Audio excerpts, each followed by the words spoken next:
Ang lalaking ito ang prinsipal ng kanilang paaralan. At kung mapapansin nyo, napakagaling niyang sumayaw.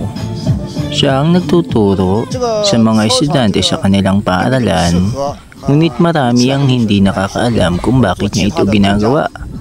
Ang kanilang playground ay limitado lamang para sa ibang gawain, kaya siya na mismo ang nagtuturo upang magampanan nila ang 30 minuto na dapat ehersisyo ng mga bata sa kanilang paaralan. At kitang-kita naman natin, masayang-masaya ang mga mag-aaral at ang bawat estudyante sa bawat galaw na kanilang ginagawa. Yan.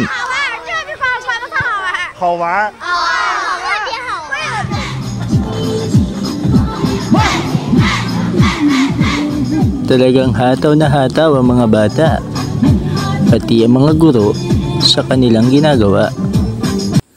Napakasaya.